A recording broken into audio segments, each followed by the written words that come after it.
The bank manager slid a pamphlet about identity theft across the desk, lowered his voice and said, "Mr. Cole, the person doing this knows you. They're spending like they live in your house." I didn't answer at first. I just stared at the blue ink on the paper, my name printed neatly at the top of a transaction report I'd never asked for, like a gravestone carved before the body was cold. "My name is Grant Cole. I'm 55 years old, and I've lived in eastern Iowa my entire life. Close enough to the Mississippi that the air always feels a little damp, close enough to cornfields that summer smells like dust and cut stalks and hot asphalt. I worked 32 years as a maintenance lead at a packaging plant, the kind of place where nothing gets said out loud unless something is on fire. Men like me don't talk much. We fix what breaks. We hold what's heavy. We keep the lights on. That's what I did when my first wife, Hannah, died. She went the way some people do, quietly, unfairly, without drama that would at least make it feel like a story with a beginning and an end. Ovarian cancer. The words still feel sharp in my mouth. She fought for a while, then she didn't. The last night, I sat in a recliner beside our bed and pretended I was reading a magazine I couldn't tell you the title of. I was afraid that if I looked too hard at her chest rising and falling, it would stop just to prove something. When the hospice nurse touched my shoulder and said she was gone, I didn't cry. Not then. Not for a while. I just listened to the clock in the hallway tick the way it had ticked every day of our marriage, as if time didn't care what it was taking.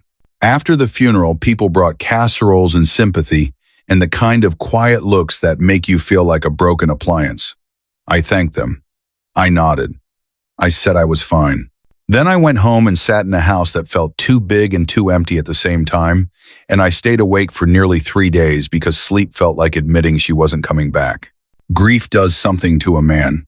It hollows him out, and then it dares him to fill himself with whatever shows up first. For me, what showed up was Tessa Lang. She was younger than Hannah. Not by a decade, but enough that she still had a bounce in her voice when she laughed. She worked the front desk at a dental office on the edge of town. She wore bright nail polish and talked with her hands. She said things like, "Life is short, and you deserve to be happy," with a certainty that made me want to borrow her confidence just to make it through the day. She also had a daughter named Kenzie, 17 at the time. Tall, sharp-eyed, always carrying a phone like it was a second spine. The kind of teenager who could look at you and make you feel like you were the one in trouble. I wasn't looking for a replacement. I wasn't looking for a new family to show off at church. I just wanted the house to feel alive again. Footsteps, music, a voice calling from another room. I wanted proof that my life wasn't over just because the best part of it had ended. Tessa knew how to step into the empty spaces without asking permission. She started with small things. A casserole dropped off by accident. A joke at the grocery store checkout line. A coffee handed to me on a cold morning with my name written on the cup, the letters looped like she'd practiced them. I told myself it was a sign. People like me love signs because they let us skip the part where we have to think. We move slowly, at least by the standards of people who have ever sat beside a dying spouse counting breaths, dinners, weekend errands, a movie once in a while. Kenzie stayed in her room most of the time, earbuds in, door closed. I told myself that was normal. Teenagers are supposed to be distant. Distance is just another form of growing up. When Tessa and I got married, I promised myself something that sounded noble at the time. I would never force the dad role. I'd support, I'd provide, I'd be steady. In Iowa, steady is the closest thing we have to romance. For a while, it almost worked.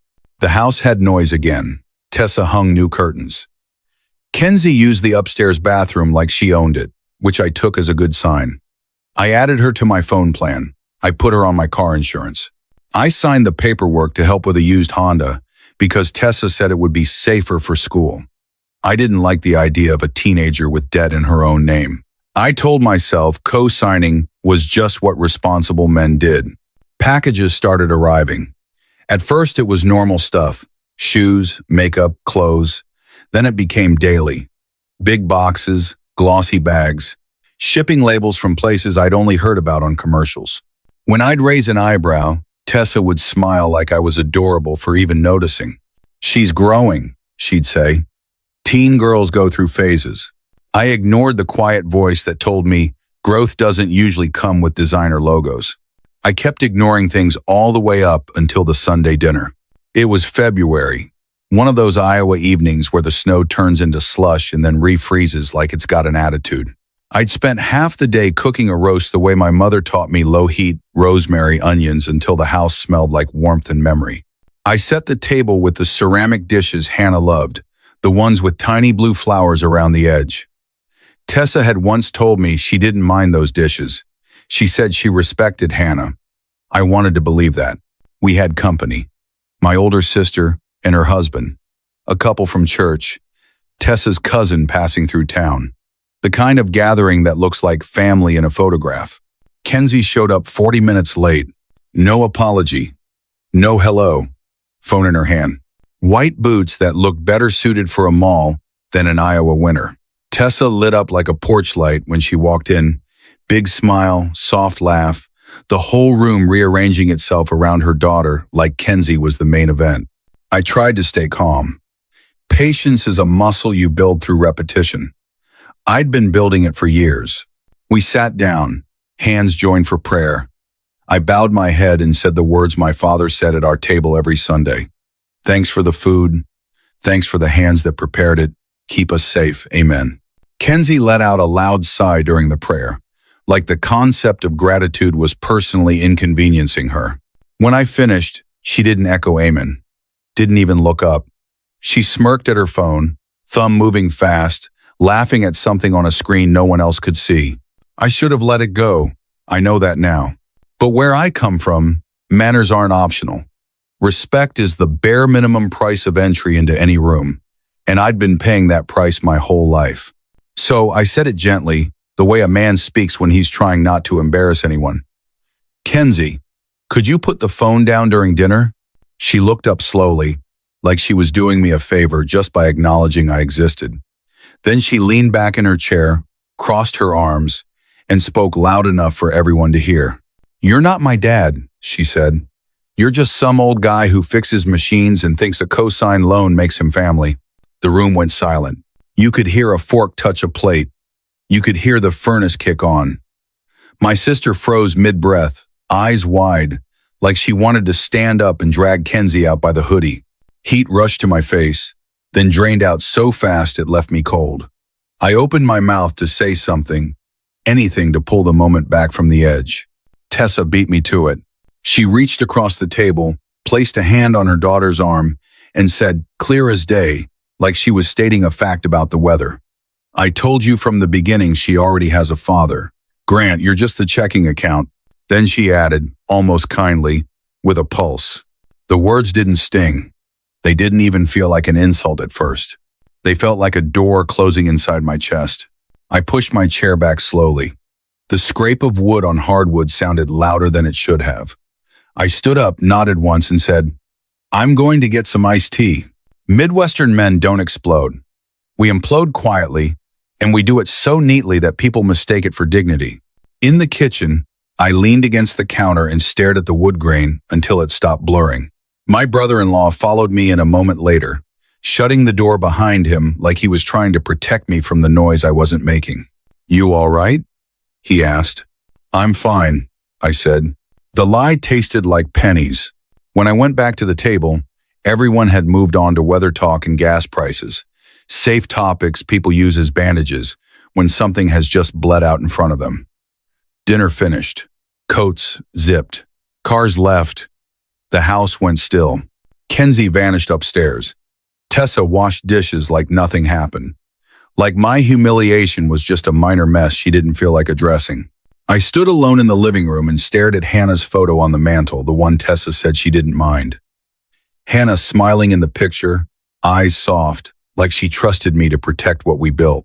And something inside me settled into a kind of clarity I hadn't felt since the day Hannah died.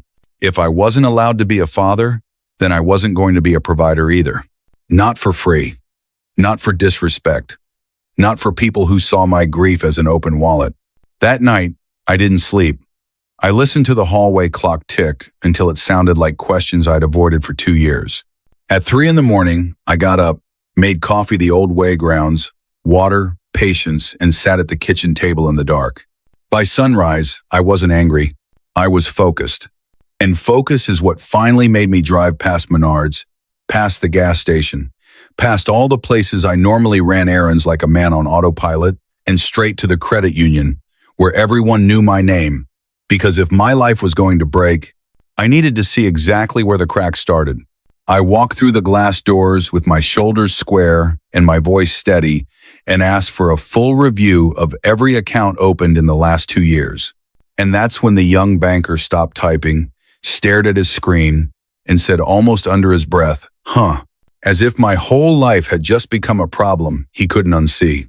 The young banker's fingers hovered over the keyboard like they were afraid of what they might touch next. "Huh," he said again, quieter this time. That single sound did something to my chest. It wasn't panic. Panic is loud. This was recognition, the feeling you get when something you've been avoiding finally steps into the light and looks you straight in the eye. "What is it?" I asked. He cleared his throat and turned the monitor slightly so I could see. "Mr. Cole, there are several accounts here that don't line up with your usual activity." "How many?" I asked. He hesitated. That told me everything before the answer did. 3 credit cards, all opened online, all under your name. My name, my social security number, my address. A cold pressure settled behind my ribs, steady and heavy, like a weight you don't notice until it's been there too long. Balances? Balances. He clicked, scrolled, frowned. Just under $29,000 total. The number didn't hit right away. Numbers never do when they're carrying knives. He printed the transaction histories and slid them across the desk, the printer humming like it didn't care whose life it was documenting. I scanned the pages slowly. Luxury clothing stores I'd never stepped foot in. Makeup counters I wouldn't know how to find. Hotel stays in cities I hadn't visited in years. Concert tickets that sold out in minutes, somehow purchased on a Tuesday afternoon while I was at work replacing a hydraulic line. And then I saw the name that made my hands finally tighten. Venmo Kenzie R, $200. Venmo Kenzie R, $200. Venmo Kenzie R, $200. The room went quiet except for the hum of the fluorescent lights. The smell of burnt coffee suddenly felt too strong, like it was trying to wake me up. The packages. The purse. The weekends away. This wasn't teenage rebellion. This was theft. "Have you reported any of this as fraud?" the banker asked gently. "Not yet," I said. My voice sounded steady, but it felt like it belonged to someone else. "I want copies of everything first. Full histories." "Of course." He nodded quickly and stood to gather more paperwork. While he was gone, I stared at a poster on the wall about protecting seniors from scams. A smiling couple stood under bold letters that read, "Stay informed, stay secure." I almost laughed. Not because it was funny, but because it was cruel in the way only truth can be when it shows up late. When the banker returned, he carried another stack of papers, thicker than the first. "There's one more thing," he said. I didn't look up. "Go ahead. There's a joint account listed under your name and Tessa Lang." My jaw tightened. "I didn't open a joint account." "I know," he said quietly. "The records show it was created online without your in-person authorization." "How much?" I asked. He swallowed. "Several thousand withdrawn monthly, regular transfers." The room felt smaller, like the walls had leaned in to listen. "Print that too," I said. I left the credit union carrying a folder heavy enough to bruise. Those weren't bank statements, they were confessions. Proof that while I was trying to build a family, someone else was dismantling me piece by piece and spending the parts. I didn't go home. I drove instead. Through town. Past the old diner Hannah and I used to stop at after church. Past the hardware store where the owner still asked me how she was, forgetting, every time. Past corners of a life that had never demanded proof of my worth. Eventually, I found myself near the community college where Kenzie parked the Honda. The car sat under a thin layer of frost, quiet and innocent looking. I don't know why I opened the glove compartment. Instinct, maybe. Or the way truth has a habit of asking one last question. Inside was a small velvet ring box. I recognized it instantly. It was Hannah's engagement ring box, the one I thought I kept safely tucked away at home. The ring had been moved years ago, but the box was personal, sacred even. I picked it up with careful fingers, like it might shatter. Inside the lid was a folded photograph. A Polaroid. Kenzie holding the empty box up to her face, flashing a peace sign. Written across the bottom in black ink. Fake proposal pics for Insta lol. Something inside me locked shut. The money was betrayal. The dinner table was humiliation. But this was erasure. I closed the glove compartment slowly, like I was sealing something away that no longer needed my permission to exist. I sat in the driver's seat for a long moment, breathing through my nose, counting like Hannah once taught me when anxiety crept in. By the time I drove home, the plan was already forming. Not revenge. Revenge is messy. This was clarity. That night I slept less than an hour. Not because I was angry. Anger burns out quickly. What I felt was colder, heavier, purposeful. At 5:30 the next morning, I was dressed and out the door. The house was still dark. Tessa and Kenzie slept upstairs, unaware that the ground beneath them had already shifted. The Honda's registration was in my name. The insurance was in my name. The loan was in my name. That wasn't punishment. That was reality catching up. The engine started clean. The heater hummed. I pulled out of the lot just as the dorm doors burst open behind me. Kenzie came running out, screaming before she even reached the car. "You can't take my car." I stepped out slowly, boots crunching on frost. "It's not yours," I said calmly. Her voice cracked. "My real dad's gone. You're all I have." I met her eyes. "Then you should have treated me like it." Tessa arrived moments later, fury written across her face. "You're punishing her," she shouted. "No," I said. "I'm stepping out of a role you told me I never had." Her tuition autopay was already off. Her phone line already removed. The insurance already canceled. They packed that morning. Slamming doors, broken frames, words thrown like glass. When the house finally stilled, I didn't feel victorious. I felt relieved. That evening my phone rang. "Mr. Cole," the credit union manager said quietly, "we need you to come in tomorrow. This isn't just suspicious anymore." I stared at the empty driveway. "I'll be there," I said. I wasn't angry. I was ready. And that's when the truth stopped whispering and started demanding to be heard. The credit union doors weren't even officially open when I pulled into the parking lot the next morning. The sky hung low and gray, the kind of Iowa gray that doesn't threaten a storm, it promises one. I sat in my truck for a moment with the engine idling, hands resting on the steering wheel, feeling something settle deep in my chest. Not fear. Resolve. Inside, the lights flicked on one by one. The smell hit me as soon as I walked in: burnt coffee, paper, toner, time. Familiar things. Honest things. The kind of place where numbers didn't lie, even when people did. Bob Myers met me near his office. He'd been the branch manager longer than I'd worked at the plant. I'd signed mortgage papers across from him, truck loans, retirement accounts. He'd watched Hannah and me plan a future that never got to finish unfolding. He didn't smile. "Morning, Grant," he said quietly. "Let's talk." He led me into a small conference room and closed the door. A stack of documents sat on the table, thicker than the one I'd carried out the day before. Thick enough to feel deliberate. "Things are worse than we thought," Bob said, folding his hands. "This isn't just unauthorized spending." I felt my jaw tighten. "Go on." "These are multiple accounts open using forged signatures. Some in your name, some tied to Tessa, some not tied to either of you directly." I looked up. "Not tied to us?" Bob slid a document toward me. "Secondary users, temporary emails, burner phone numbers, digital fingerprints that show coordination." He paused, then said the sentence that changed everything. "Kenzie's name appears repeatedly." The room went very quiet. 16 months. That's how long it had been happening. 16 months of dinners, conversations, shared space while my identity was being peeled apart and spent piece by piece. 16 months of me believing I was building a family while someone else was quietly dismantling me. "This qualifies as identity fraud," Bob said. "Clear cut. We'll need to open a formal case. I stared at the papers. My name printed where I'd never signed. Digital signatures close enough to mine that someone glancing too fast wouldn't question them. The neatness of it all made my stomach turn.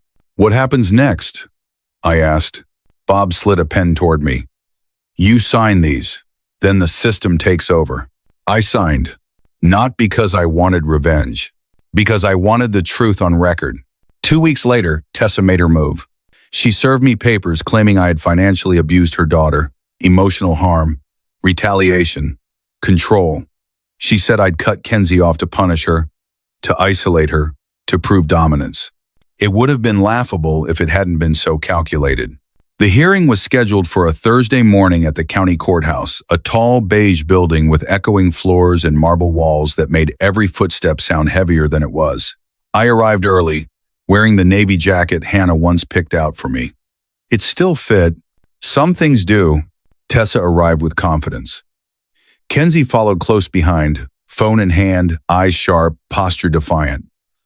Her lawyer, a young man with a polished briefcase and too much confidence, approached me first. We're confident the court will see the harm your actions caused, he said, extending his hand. I didn't take it. Inside the courtroom, the air felt thick with expectation. When the judge called the session to order, another figure entered through the side door and took a seat beside me. Bob, in his best suit, holding another thick folder. Tessa's smile vanished. The lawyer blinked. Your Honor, I'm here as a witness, Bob said calmly, and then the truth stood up and spoke for itself. Bob laid out the timeline. My financial history, the forged accounts, the purchases, the transfers, the coordination. He didn't raise his voice. He didn't dramatize. He didn't need to. When he presented screenshots pulled from Kenzie's public social media, the ring box, the captions, the mockery, the courtroom shifted. You could feel it, like a weight settling onto the right side of the scale. The judge turned toward Kenzie. Is this true? Kenzie stammered. I didn't know. You stole from a grieving man, the judge snapped. Sit down. Tessa tried to explain, tried to soften, tried to redirect. She spoke about misunderstandings, about stress, about a daughter who'd been hurt, but lies collapse when paperwork shows up. I find Mr. Cole free of all liability, the judge said. All fraudulent debts are the responsibility of Mrs. Lang. This matter is recommended for further legal review. Tessa collapsed into her chair. I didn't smile. I didn't need to. Outside, the air felt cleaner, lighter, like something heavy had finally been set down. Bob clapped me on the back. You did good. Maybe.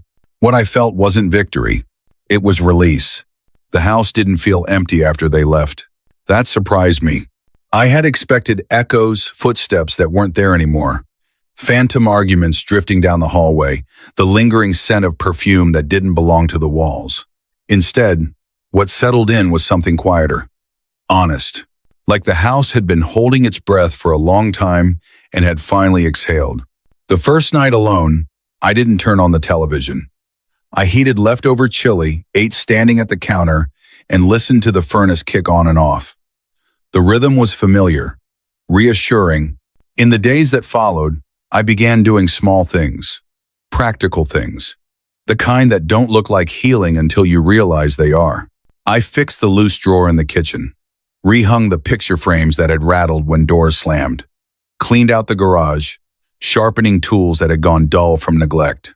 Each task felt like reclaiming territory, not from them, but from the chaos they brought with them.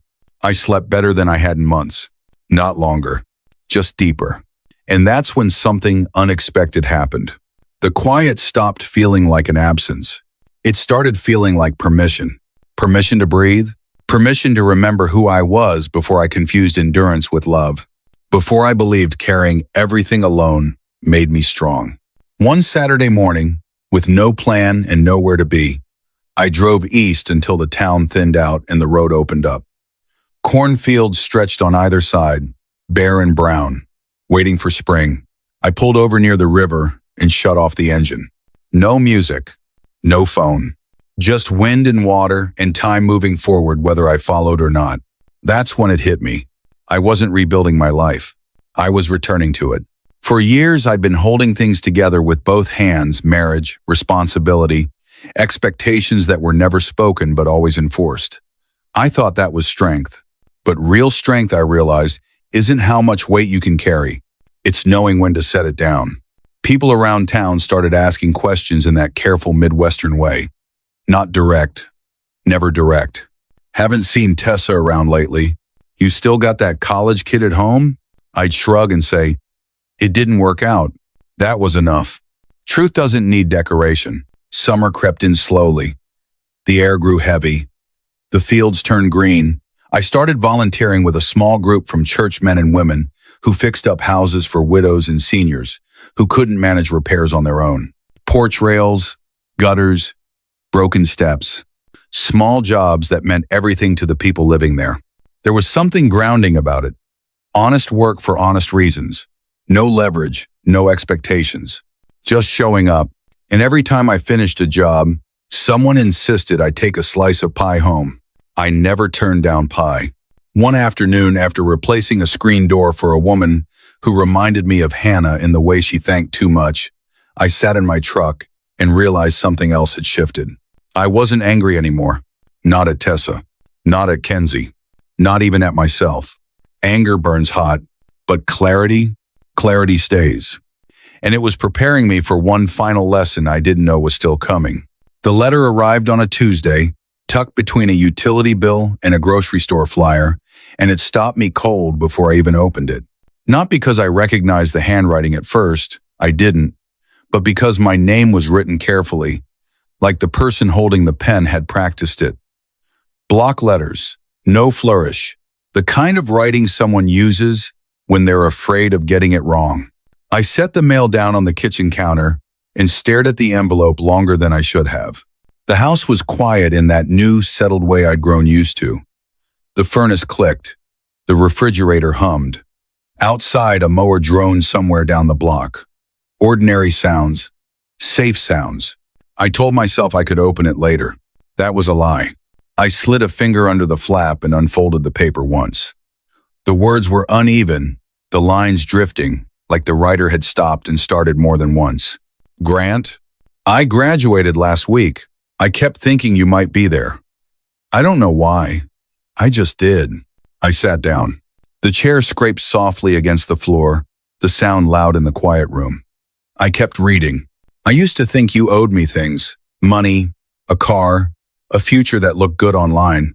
Mom always said you'd provide no matter what, and I believed her because it was easier than believing I had to earn anything. I didn't see you as a person. I saw you as a resource. The word landed heavier than the others. A resource. I read on. I know now that what I did was wrong. Not just illegal. Wrong. I can't undo it. I can't fix what I broke. I'm not asking for forgiveness, and I'm not asking you to help me with anything ever again. I just needed you to know that I'm sorry. Kenzie. I folded the letter carefully, pressing the crease flat with my thumb, the way my father used to do with important papers. I didn't feel relief. I didn't feel anger. I felt acknowledgement. That night, I placed the letter in the drawer where I kept Hannah's engagement ring box, the empty blue velvet square that held more memory than metal. Not as a punishment, not as a trophy, as a record. Some things don't need to be displayed. They just need to be kept honestly. A week later, my phone rang. I didn't recognize the number, but something in me already knew who it was. The phone buzzed again when I didn't answer. Then a text. Please just talk to me. I stared at the screen until it went dark again. I didn't call back. Not out of spite, out of wisdom. Some chapters aren't meant to be revised. Some people only understand who you are once you stop financing the version of yourself they benefited from. Life settled into a rhythm after that. Mornings came early. I'd wake before the alarm, make coffee the old way grounds, water, patience, and stand by the kitchen window while the light stretched across the yard. Spring turned to summer. The cornfields brightened. The air grew thick and honest. Some days I drove out to the river park and sat with the engine off, listening. No radio, no phone. Just water moving past rocks that had been there longer than any of my problems. Other days, I met up with the church group and fixed whatever needed fixing. A sagging porch step, a loose railing, a gutter that hadn't seen attention in years. People thanked me like I'd done something extraordinary. I hadn't. I'd just shown up. That was the thing I'd forgotten. Somewhere along the way, how much strength there is in simple presence when it isn't being exploited. One afternoon, after a long day repairing a fence for a widower who insisted on paying me in lemonade and conversation, I found myself driving past a small auto auction on the edge of town. I slowed without meaning to. Rows of cars sat under the sun, hoods dull, paint faded, stories baked into every scratch. I pulled in just to look, which is a lie men tell themselves when they already know the answer. That's when I saw it. An old pickup, dark green, regular cab, the kind of truck you don't buy to impress anyone, the kind you buy because it reminds you who you are. I opened the door and the seat let out that familiar sigh, the sound of vinyl that's been lived in. The smell hit me next. Sun-warmed plastic, dust, a faint trace of gasoline. Memory has a scent. People forget that. I sat there longer than necessary, hands on the wheel, staring through a windshield that had seen better days. "You sure you want that old thing?" The seller joked when I started asking questions. "Yeah," I said quietly. "I'm sure." Driving it home felt like reclaiming a piece of myself I hadn't realized I'd misplaced. The engine rumbled steady and honest. No warnings, no demands, just movement. People noticed. At stoplights, in parking lots, after volunteer jobs. "That's a real truck," someone would say. "It brings back memories." Another would add. It did for me too. One evening, as I sat on the tailgate eating a slice of pie someone's wife had pressed into my hands, I realized something had changed again. Not dramatically, not all at once, but enough to matter.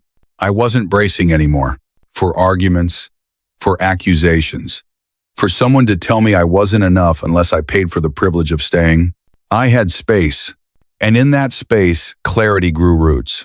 I thought about Hannah not with the sharp pain of early grief, but with gratitude. She had loved me for who I was, not what I could provide. She had never asked me to earn my place at my own table. I thought about how easily I'd confused endurance with love the second time around, how I'd mistaken silence for strength, how I'd believed that being needed was the same as being valued. It isn't. Being needed is convenient. Being valued is intentional. Late one evening, my phone buzzed again. Unknown number. I answered this time. "Mr. Cole?" A woman's voice asked. Professional. Measured. "I'm calling on behalf of Tessa Lang. She'd like to discuss a possible resolution." I leaned back in the chair and stared at the ceiling, listening to the fan turn slow circles. "No," I said gently. There was a pause. "Sir, there's nothing to discuss," I repeated. "Please don't call again." I hung up before she could respond. That wasn't anger. That was finality. Forgiveness, I'd learned, doesn't require access. You can wish someone well from a distance that keeps you safe. That night, I opened the drawer with the letter and the ring box. I didn't take either out. I just looked, then closed it again. The past didn't need my attention anymore. It had already given me what I needed. The lesson was simple, and it was one I carried with me now, quietly, the way real lessons travel. Love without boundaries isn't love. It's permission, and I was done giving that away. The quiet that followed wasn't loneliness. It was peace. The kind that doesn't demand anything from you. The kind that lets you finally stand still and realize you're exactly where you're supposed to be. And I didn't yet know it, but the final piece of the story wasn't about what I lost. It was about what I chose next. I thought the story was over when the house went quiet. That was my mistake. Because the last lesson doesn't arrive with shouting or court dates or slam doors. It arrives when no one is watching, when the noise is gone, and you're left alone with the truth you can no longer outrun. The morning it finally settled, I woke before dawn, the way I do now. No alarm, no jolt of anxiety, just my body saying it was time. I made coffee and stood at the kitchen window, watching the sky change color inch by inch. The yard was still damp from the night air. Birds argued in the trees like they always had. Nothing dramatic, And that's when it hit me. For the first time in years, there was nothing I needed to brace for. No footsteps upstairs that meant tension was coming. No phone bill I was afraid to open. No credit alert waiting to ruin my day. No sense that my value was being measured in dollars instead of decency. I wasn't waiting for the other shoe to drop. I was just standing there, free. People don't talk enough about what freedom actually feels like. It's not fireworks, it's not revenge, it's not even happiness, at least not at first. It's space. Space in your chest where something heavy used to sit. Space in your mind where you're no longer rehearsing arguments that haven't happened yet.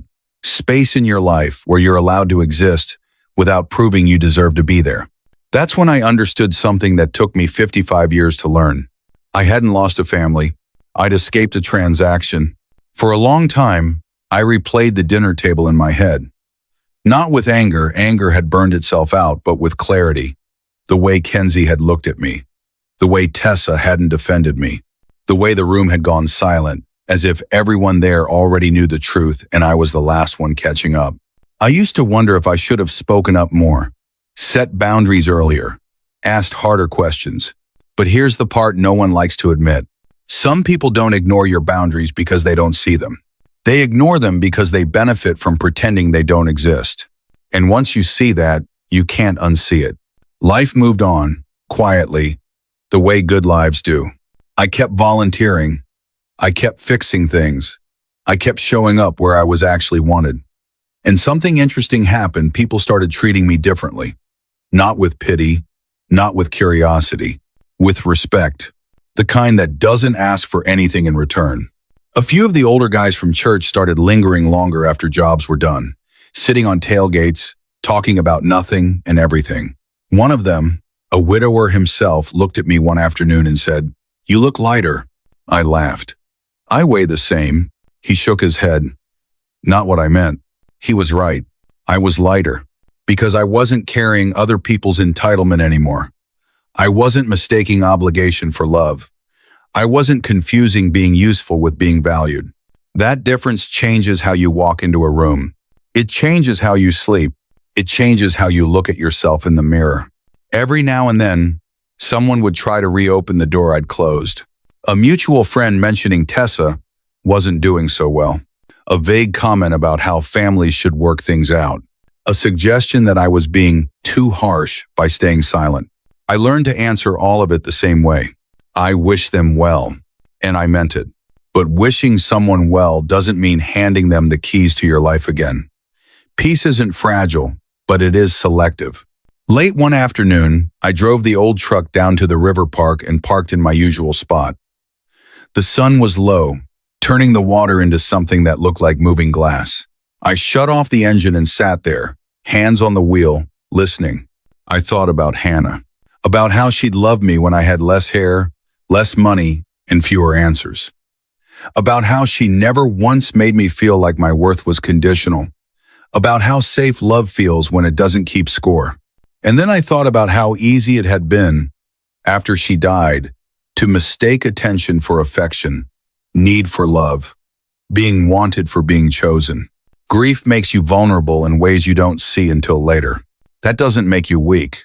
It makes you human. What matters is what you do once you understand the difference. I took a deep breath and realized something else. Something important enough to say out loud even if no one else was there to hear it. Walking away didn't mean I failed. It meant I finally chose myself. And choosing yourself doesn't require anger. It doesn't require revenge. It doesn't require burning everything down so the other person can see the flames. Sometimes it just requires silence. Silence is powerful.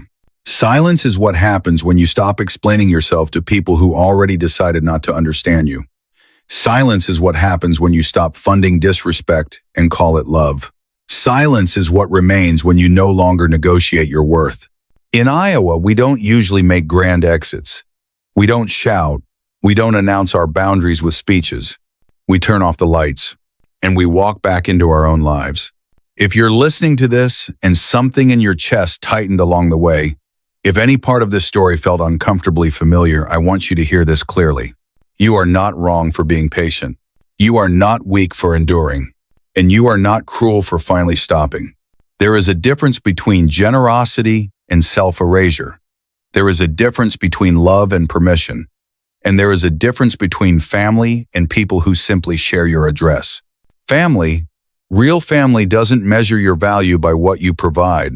They don't humiliate you at your own table. They don't treat your grief like an opportunity. They respect you. So let me ask you something, and I want you to answer honestly. Type 0 inches the comments if you believe family is only about blood. Type 1 if you believe family is about respect. No explanations needed. Sometimes the quietest answers say the most. And if you want to hear more stories like this, stories about rebuilding, about boundaries, about the kind of strength that doesn't shout, stay here, because the strongest lessons in life aren't learned in the noise. They're learned after it's gone.